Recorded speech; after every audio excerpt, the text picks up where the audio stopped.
There is a legend of a dark and powerful fairy and her curse on a sleeping beauty.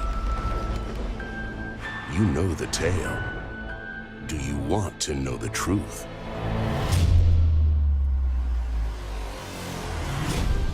I know you're there. Don't be afraid. What's up, film fans? It's Nick here. And Justin. And we're the Epic Film Guys, and we just came back from Maleficent, 7:30 showing at AMC. And Justin, what did you think? I'll start right off. Maleficent is Disney's current revisioning or rebooting of the original Sleeping Beauty fairy tale story that they did back in 1959 with the animated feature. It is their way of trying to retell the story in a new, broad, modern way, and making it current with the times, as well as trying to make it its own franchise. As far as you're asking me immediately right off the bat what I thought of What it. do you like? What did you like? Tell me what you liked. What I liked about it is probably okay. Jolie perfectly cast for some of the scenes. I mean, she was great as Maleficent in some of the scenes, I think.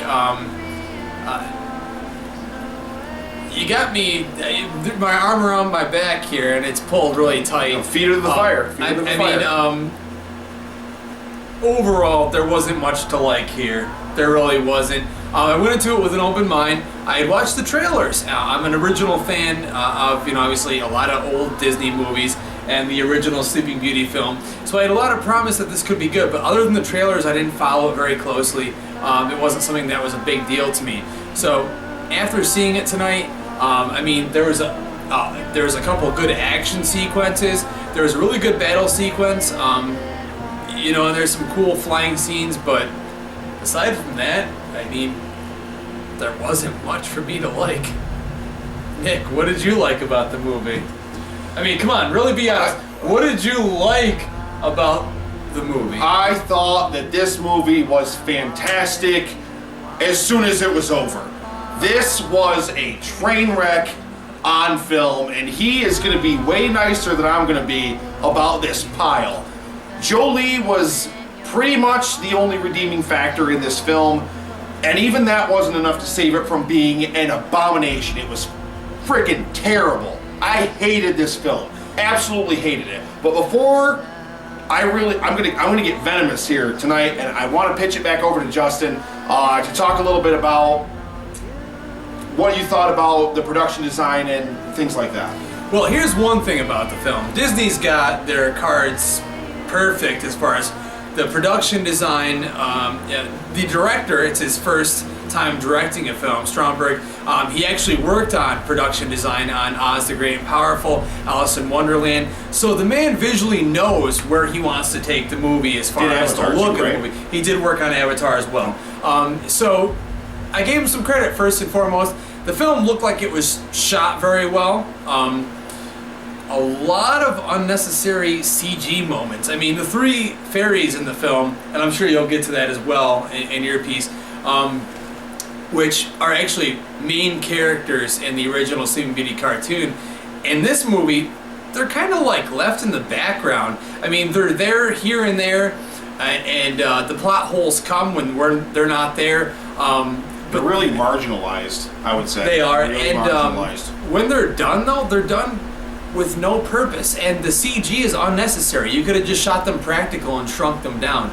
I mean, but there are some cool battle scenes that look visually entertaining, but it's really not enough at all. I mean, it's not enough to really do much for you, to stimulate you after. I mean, we've had, so what, this season we've had X-Men Days of Future Past, Godzilla, Spider-Man 2.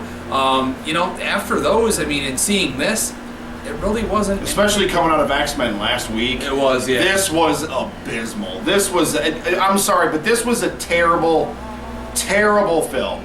And I want to branch right off of what you were saying. Yeah, let's get to your go right into what I thought. Yeah, I want to know. Yeah, let's hear it. Essentially, here's the good and the bad. The women good, men bad. This is entirely a film about female empowerment. And I don't certainly is. I don't want to say that I disagree with the fact that females and males, everybody deserves to be equal in this society. I absolutely agree with that. But here's what the problem was in this film. They turn Maleficent, an outright evil character. There she is right there. One of the best Disney villains, mind you, of all time. Absolutely agreed. They ended up turning this into a revenge story. She was only bad in the film because a man wronged her. Women in the film are everything that's good with the world. They are nature. They are the loving, fun, friendly, the fairies in the opening scenes, the mud creatures, and I know you want to talk about that. All of that different stuff. They are the fun nature. They're the happy, wonderful side of life. The men are iron, which hurts the fairies, which they touch on early on. It's a plot device that they use. It burns their skin. Men are war, men are fire, and you can see this picture of Sheraldo Copley as the king, who was terrible in this film, by the way, coming up behind us here in a few slides. Essentially, that's quintessential. That's what they thought of men in this film. It trashes all over men for the sake of, you don't need a man. You know, the female in this film was only bad and only did bad stuff because the man wronged her. And I disagree with that completely. I think it was a terrible choice. And Justin, just branch right off of that. I'll cut right in, and here's the thing that I will immediately get into, and this may make some of you uncomfortable, but the film, in retrospect, felt like it was a rape story. I mean, Maleficent in the beginning... I don't even say it felt like it was.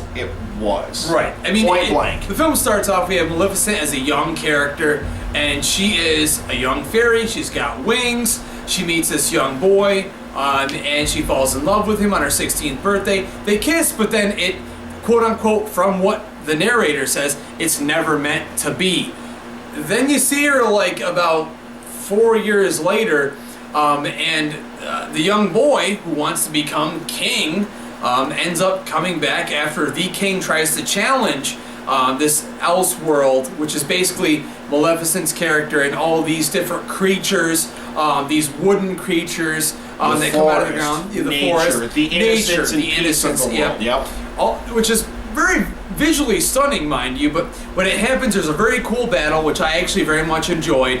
And then the boy who she fell in love with when they were young wants to become king and finds out that whoever kills Maleficent will become the next king. So he goes out, lures her in, and then guess what he does? He cuts off her beautiful wings, which in basic film deflowers her symbolism, he deflowers her, and it's basic rape storyline. She wakes up after the scene happens, and Jolie is in anguish. She is screaming, upset, so angry crying. that she's been so violated in this manner by this character. I know you wanted to touch on, you know, the creatures in the swamp and stuff like that. I felt that the creatures in the swamp were almost completely unnecessary to the story. A lot of the scenes in the movie, and again, we know that this movie is mostly targeted towards children or families, but it was nonsensical. It made no sense. I mean, a scene from a very dramatic scene will go right into a scene with Maleficent now as a friend to the character that she's supposed to curse and wants to die in the original. Now to, I'm your best friend, I'm watching over you, I'm your fairy godmother, I'm going to watch you and make sure you're safe, basically the whole movie. And there's these little creatures jumping around, and they're badly done in CG, mind you. They don't even look good. Everything's all green screened in a bad fashion. Nothing looks good here. I mean, and this goes back to taking a very villainous character, one of the best that Disney's ever had, and sorry to use the terminology, they bastardized her. And I'm going to spoil the film right here, so spoiler alert, stop it or skip past this part if you don't want to watch. But she's not wakened by the kiss of the prince in this film. It's Maleficent. It's when Maleficent kisses her on the forehead. It's matronly. It's that motherly love. Maleficent. It's the mother and daughter bond. Men are worthless in this film, and I actually want you to touch on that with the Raven, with the I don't even know what his name was, the Raven guy. Okay, here's the thing. In this movie, every male character is pretty much worthless. Marginalized everything. completely. We have the original, the Raven, who is Maleficent's right-hand man. In this movie, it's very quickly done in a very short scene of the raven is being caught by a farmer for some reason and ready to be bashed to death. And then she saves his life, turns him into a man, and then for the rest of the movie, he's her servant, and she turns him into whatever creature she wants to do her bidding. I mean, it couldn't be any more shoehorned in than that. Aside from the fact that, aside from that character, which was one of the only redeeming males in the movie, we have Prince Philip. Redeeming in the fact that he was subservient to the female lead. Right. Prince Philip is in this movie. Prince Philip is very integral to the original Fable and the original Sleeping Beauty cartoon. And in this, he's so stupid, he doesn't not only know where he's going, but he makes really no impact on the film. I mean, he's there, but he's there for about a couple minutes screen time, and you're pretty, Sleeping Beauty. I want to kiss you, but nothing I do will wake you up. First and foremost, we're not going to spend a lot of time going off on a tangent on this one, just because we know that Disney makes movies to make money. That's what Disney does. And what they made here was something that they're hoping will make little kids want to go see movies. But for me, they took one of my favorite Disney villains, probably the most evil and badass Disney villains of all time, and they ruined it. And they ruined it, mind you, by having Angelina Jolie, as amazing as she is in that scene there, when she casts the spell, she's so great. She even gets... She captures the evil essence of the character absolutely perfectly. And like her voice, the way she emulates the voice. She channels Eleanor Audley perfectly, which is the voice actress of the original cartoon. They give her the look, everything's perfect. They waste it. They make her an anti-hero for no reason. That's the only scene that happens in. That's it. There's about 5 minutes of her being evil. She's only bad because a man wronged her. This man right here. Look at, like I said, the fire, the metal, the steel. Man is industry. Man is war. Man is violence. Man is wrong. Woman is peace. Woman is nature. Woman is serenity. Man bad, woman good. And I don't even want to talk about this pile of crap anymore. I really don't. So I'm gonna throw it right out there. 2 stars out of 10, and I'm being generous because Jolie was decent enough in the film, and there was some decent production design, like Justin already touched on. There was. I'm done. I don't even want to talk about it anymore. This film is terrible. Do not go see this film. Run from the theater, or go see X-Men again or Godzilla, because you're gonna have a far better time than this train wreck disaster. I gave it a long shot. I really hoped it would be good. I walk into everything as any film or movie fan would do. And, you know, a quarter way through the film, I realized that the script probably had about 3 to 4 rewrites on it. And they didn't really know what tone they wanted to go with. Very uneven tone. Just to give it props for what Jolie did in it, I'm going to give the film a 4 out of 10. That's the worst rating I have given a film. Generous Probably, rating I can even think of. I can't even remember the last time I gave a film that rating. And we didn't, like I said, we didn't spend a lot of time following the film.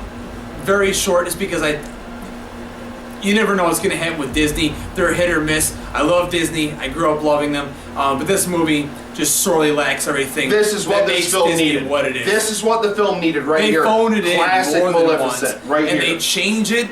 They bastardize what I would consider one of the best villains of all time in Disney mythos. I mean, literally, they bastardize. They change everything that makes that character awesome and badass and villainous. She's no longer villainous. She's no longer awesome. She's just a lame anti-hero, and she kind of just hangs around for the whole story and does nothing. 4 out of 10. Epic film, guys. Maleficent review. We have Edge of Tomorrow coming up next week. We are doing an early screening of Edge of Tomorrow. Monday. Hearing great things about the Tom Cruise, Emily Blunt sci-fi action mashup. We're very excited. But until then, epic film, guys. Justin and Nick, we'll see you soon. Love you guys, and let us know what you think. thanks.